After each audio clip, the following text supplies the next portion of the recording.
CBSE board class 10th में पढ़ने वाले सभी स्टूडेंट्स, आप सभी का स्वागत है हमारे YouTube channel pal my knowledge to you में।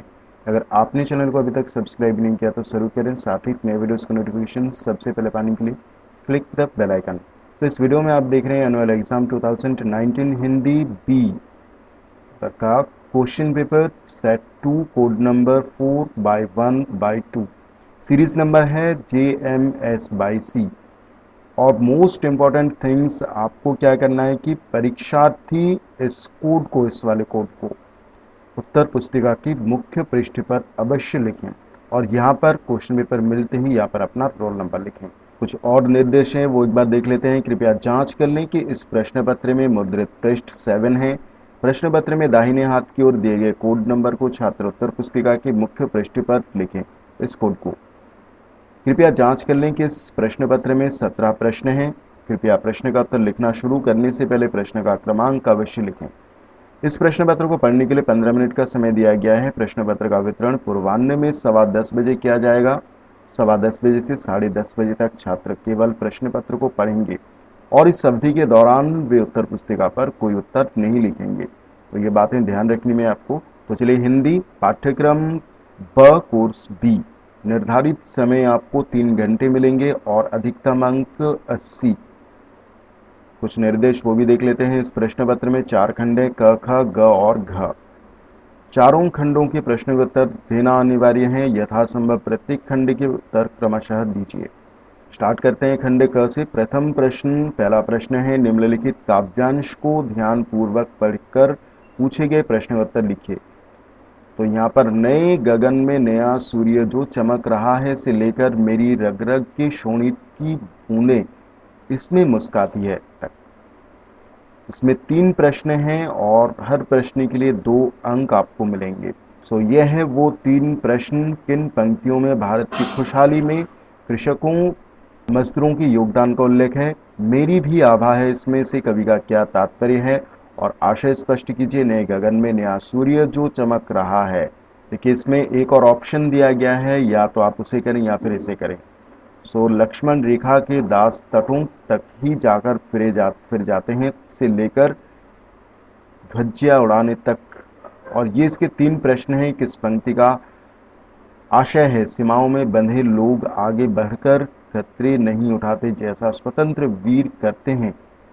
और आज़ादी का अधिकार हमें क्या क्या करने की स्वतंत्रता देता है? स्वतंत्रता का सीधा क्रम क्या माना गया है, उसे अपने शब्दों में समझाइए। चलिए अब देखते हैं क्वेश्चन नंबर 2। निम्नलिखित गद्यांश को ध्यान पूर्वक पढ़कर पूछे गए प्रश्न का उत्तर दीजिए। सो ये एक गद्यांश है। जिन कर्मों में किसी प्रकार का कष्ट या हानि सहने का साहस अपेक्षित होता है से लेकर दधीची कर्ण या महाराज रघु की वीरता इसी कोटि की है तक। और ये इसके 5 प्रश्न हैं 9 अंक के लिए। पहले 4 प्रश्न 2-2 अंकों वाले और अंतिम प्रश्न 1 अंक का है। उपयुक्त गद्यांश का उपयुक्त शीर्षक दीजिए। अब देखते हैं खंड ख, क्वेश्चन नंबर 3। इस निम्नलिखित में से किन्हीं 3 वाक्यों का निर्देशानुसार रूपांतरण कीजिए। हर प्रश्न के लिए आपको 1 अंक दिए जाएंगे। इसमें 4 प्रश्न है, कोई भी 3 प्रश्न आपको करना है।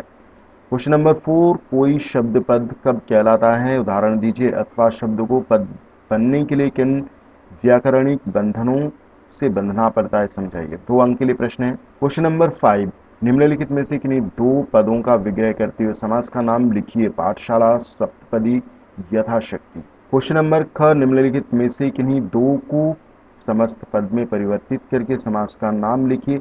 अगर आपको समास से कोई प्रॉब्लम है तो आप हमारे चैनल के प्लेलिस्ट में जाकर, हिंदी ग्रामर प्लेलिस्ट का नाम है, उसमें समाज से रिलेटेड बहुत अच्छा वीडियो हमने अपलोड किया है, आप उसे देख सकते हैं। आपके सारे डाउट्स क्लियर हो जाएंगे समाज से रिलेटेड प्रश्नों का। क्वेश्चन नंबर 6, निम्नलिखित में से किन्हीं 4 वाक्यों को शुद्ध करके लिखिए।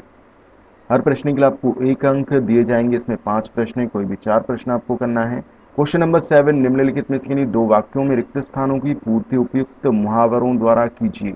हर प्रश्न के लिए आपको 1 अंक दिए जाएंगे। कोई भी 2 वाक्य में आपको रिक्त स्थान की पूर्ति करनी है। अब देखते हैं खंड ग, क्वेश्चन नंबर 8 में 2 प्रश्न हैं। इनमें से कोई भी 1 प्रश्न आपको करना है 5 अंक के लिए। क्वेश्चन नंबर 9, निम्नलिखित प्रश्नों के उत्तर दीजिए। हर प्रश्न के लिए यहाँ पर पहले 2 प्रश्न 2 अंकों वाले और तीसरा प्रश्न, इसमें 2 ऑप्शन है। इनमें से कोई एक करना है और जिसके लिए आपको 1 अंक मिलेंगे। क्वेश्चन नंबर 10, निम्नलिखित प्रश्नों के उत्तर दीजिए। यहाँ पर पहले 2 प्रश्न 2 अंकों वाले और अंतिम प्रश्न 1 अंक वाला है। इसमें आपको 2 प्रश्न हैं, कोई भी एक प्रश्न आपको करना है। क्वेश्चन नंबर 11, सुमित्रानंदन पंत की कविता के आधार पर पहाड़ों में वर्षा ऋतु में होने वाले प्राकृतिक परिवर्तनों का चित्रण अपने शब्दों में कीजिए, अथवा कैफी आजमी के गीत के आधार पर भारतीय वीरों की बहादुरी का चित्रण कीजिए और उनके संदेश की विशेषता का उल्लेख कीजिए। 5 अंक के लिए प्रश्न है। क्वेश्चन नंबर 12 में भी 2 प्रश्न हैं, कोई भी एक प्रश्न आपको करना है, ये भी 5 अंक वाला प्रश्न है। चलिए देखते हैं खंड घ, क्वेश्चन नंबर 13, कुछ साथियों के बहकावे में आकर आपने विद्यालय के हॉस्टल में कोई अशिष्ट आचरण किया जिसकी शिकायत वार्डन ने प्रधानाचार्य को कर दी है। अपनी स्थिति समझाकर क्षमा याचना करते हुए उन्हें प्रार्थना पत्र लिखे। 5 अंक वाले प्रश्न है और इसमें अच्छी बात यह है कि इसमें एक और ऑप्शन मिल जाता है। इन दोनों में से कोई एक प्रश्न आपको करना है। चलिए देखते हैं क्वेश्चन नंबर 14, निम्नलिखित में से किसी एक विषय पर लगभग 80 से 100 शब्दों में अनुच्छेद लिखिए। तो निबंध लिखना है आपको 5 अंक के लिए, और सब्जेक्ट है, विषय है मेट्रो रेल और ये इसके पॉइंट्स है। दूसरा है परिवार में नारी की स्थिति और ये इसके पॉइंट्स है, माँ और पत्नी के रूप में, समाज के प्रति, अपने प्रति। तीसरा है वह अविस्मरणीय यात्रा, कब, कहाँ और अविस्मरणीय क्या। सो ये इसके पॉइंट्स है। आपको इन तीनों में से कोई एक विषय पर ही आपको एक अनुच्छेद, एक निबंध लिखना है, जिसके लिए आपको 5 अंक मिलेंगे।